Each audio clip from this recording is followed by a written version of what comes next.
he might have something to go run Todd down with. Take a look at this now. Watch. Timothy Peters dives down to the bottom of the racetrack. He gets a little bit loose there. Then he has to save it again. Austin Dillon just drives by on the inside. And Austin Dillon has been all over the back bumper of that 17, so maybe Austin Dillon can put some distance between he and Timothy Peters and close in on Todd Bodine. Watch from Timothy's onboard here. This is what it's going to feel like to get loose. There they go by the start-finish line. Timothy's going to drive it hard down in the corner. You hear the tire squeal? Anytime you hear the tire squeal and you can save it, you just count your blessings. You know that was close. And that's at about 140 miles an hour probably. Trying to change directions at the same time. So Timothy Peters drops back to the third spot. Todd Bodine out in front of Austin Dillon now. That last lap, Austin Dillon 0.3 of a second faster than Todd Bodine. Good battle right there. For the 7th position, Matt Crafton on the inside, Brian Eichler on the outside. Matt's going to be able to clear him up off of 4. Brian's going to fight back to the inside. Justin Laughlin right there fighting distance, and here goes Eichler back to the inside. Brian Eichler with the preferred line down at the bottom of the racetrack. Way up the track is the 88 of Matt Crafton. You can go up there, Rick, and not crash, but darn, you just lose so much time.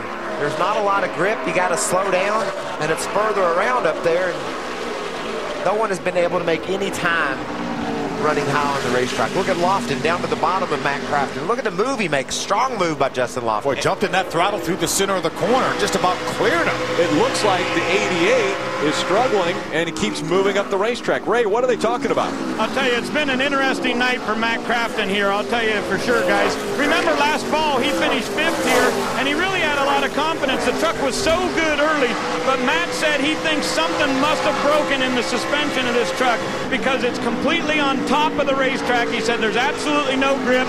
He can't turn it down to the bottom of the racetrack. He said earlier he couldn't have possibly been happier with this truck, but he believes maybe something is broken because it won't respond to anything they've done on pit stops, and it's completely on top of the racetrack. Yeah, you were talking, Michael, how good that 88 truck looked early on, and then it almost just like you turn the page, and the truck hasn't been near that good. Closing in on the final 10 laps of racing from Nashville Superspeedway. Todd Bodine with a 5-second lead over Austin Dillon. This time by Todd Bodine 31.40, Austin Dillon 31.70. So I don't know how Austin ran that lap one time around 3/10 of a second faster than Todd, because Todd has been 3/10 faster than everyone else the last 5 or 6 laps. Great battle right there. Eric Almirola drives to the inside of Timothy Peters. That's a battle for the 3rd spot. Jennifer Jo Cobb right there. Can they get by her? Almirola clears the 17 of Timothy Peters, so Almirola moves up to the 3rd spot now. Bodine, Dillon, and Almirola 1, 2, and 3 here at Nashville. What a great job by Jennifer Jo, giving those guys room to race as they enter down into turn 3. That was tight. Remember, this is 2nd and 3rd in points right now. Eric Almirola 2nd coming into this race. Timothy Peters right now was 4th coming in, but he's being shown in the 3rd position. The problem is the guy they're chasing out in front of this field, well, is our point leader coming into this race. Todd Bodine putting on a dominant performance.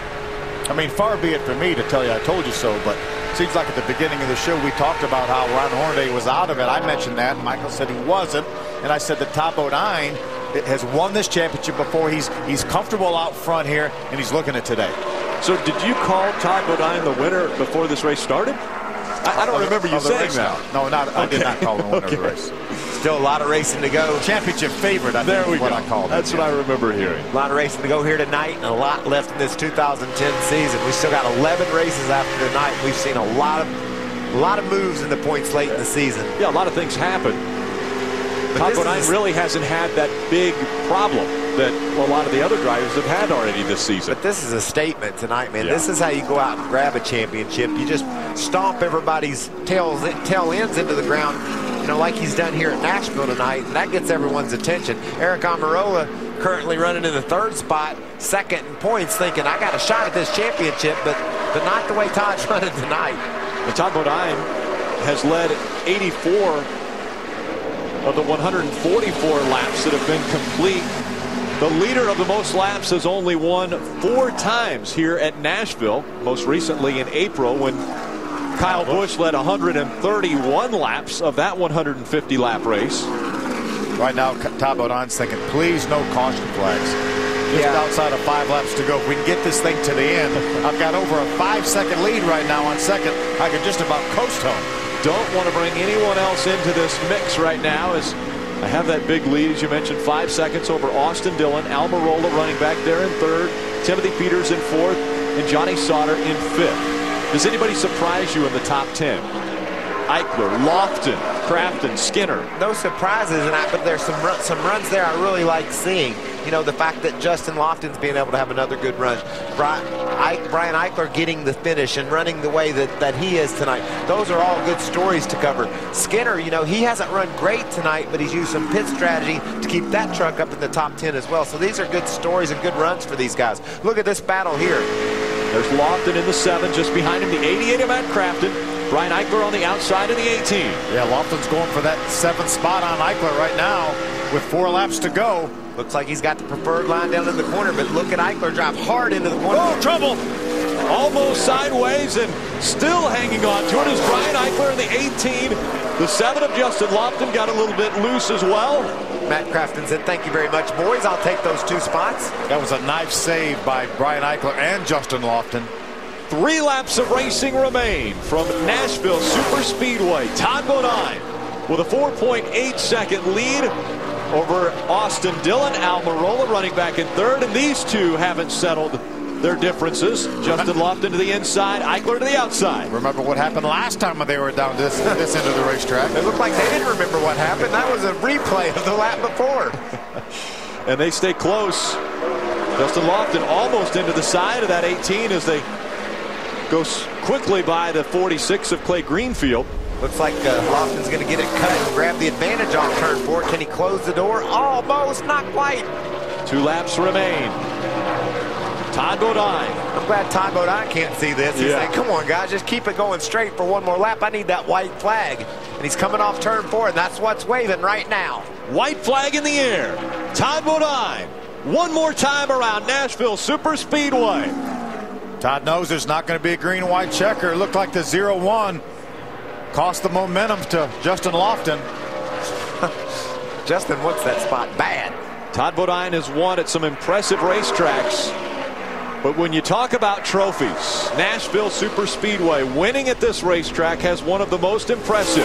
A Sam Bass decorated Gibson guitar goes to the winner. And that tonight will be Todd Bodine winning at Nashville Superspeedway. Baby. Guitar lesson. Yeah, man. Never give up. Great job, boys. Love y'all. Proud just to be part of this team. Man, that's it. Never give up. Keep digging. We'll just keep doing this. Get us a little guitar. You heard Todd Bodine say guitar lessons. Austin Dillon with another great run. That's 7 top 10 finishes in a row for him. Eric Almirola with a 3rd place finish, trying to stay in contact with our point leader, Todd Bodine. Let's go down to the winning crew chief. He's with Ray Dunlap. Mike, I'm just wondering if that one that got away in 2006 makes this one even more special. You know, you can't ever get them back when they get away, Ray. I'm so proud of all these guys. We've been working so hard to get everything ready to go every week. All the guys in the fab shop, all the guys that stay home, John Dysinger and all his guys working on the motors. We got one. We got us a guitar now. Sorry, Bobby G, you don't get to play it. And the bad thing is these poor boys got to work tomorrow morning to get ready to go to Darlington, so I guess tomorrow night we'll have to celebrate a little bit. I would assume that you've got Darlington marked on your calendar as one of those races where you just got to get in there and get out of there, or do you go after it and try to get another win? I think you've seen at Pocono and at Iowa that we're going to get a win every week. We're not going to points race. We're just going to keep doing our deal. This is how you get the most points, lead most laps, and win. Mike Hillman Jr. gets win number 19 as a crew chief in the Camping World Trucks. 19 wins, 4th all time for Todd Bodine. Behind Hornaday, Skinner, and Sprague. Making quite a name for himself in the NASCAR Camping World Truck Series. You know, guys, at the top of the show, we talked about the 3 trucks that have been fast since the time they unloaded them. Todd Bodine, Austin Dillon, Timothy Peters. Well, they finished 1st, 2nd, and 4th, so they were pretty close to dominating this day. Almirola throws his name into that top 4, actually finishing in the 3rd position. And Johnny Sauter coming home in the 5th spot. Hornaday back in 6th, Kraft in 7th. Those guys all were competitive, but darn, no one ever showed the speed like Timothy Peters showed early and